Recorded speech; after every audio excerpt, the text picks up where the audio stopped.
به نام خدا. سلام، من محمد یاسین ساجدی هستم. عید شما مبارک. من امسال تصمیم گرفتم کتاب‌های خوب را برای شما بخوانم. اسم این کتاب داستان‌های پندآموز، کتاب کلیله و دمنه، به نثر روان ساده برای جوان و نوجوان، آرش ظریف آبکنار این کتاب نویسنده است. این مجموعه 1000 سال داستان، جلد 5. داستان اول، آرزو. آورده‌اند که در کنار رودخانه گنگ جمع زیادی از روحیان زندگی می‌کردند که هموار به پرستش خداوند مشغول بودند.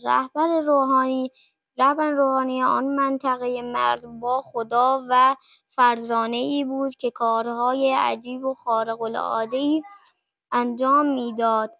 رهبر روحانیان یک روز مشغول عبادت کردن بود که ناگهان موشی کوچک از چنگال شاهینی که بر فراز آسمان پرواز بود رها شد و در دستان مرد فرزانه افتاد.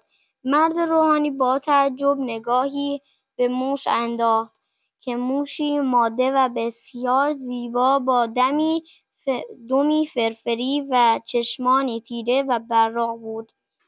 مرد روحانی آنقدر از موش خوشش آمد که تصمیم گرفت او را نزد خود نگهداری کند. به همین دلیل با استفاده از قدرت خارق‌العاده‌اش موش را به دختر کوچکی تبدیل کرد.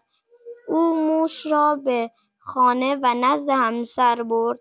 او به همسر گفت: تو همیشه دلت بچه می‌خواست، بیا این هم دختر ما، او را با عشق و علاقه بزرگ کن. همسر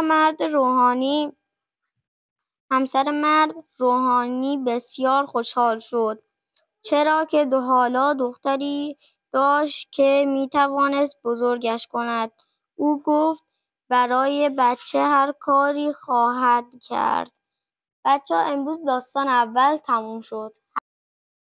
ادامه داستان در پست‌های بعدی. خدا نگهدار.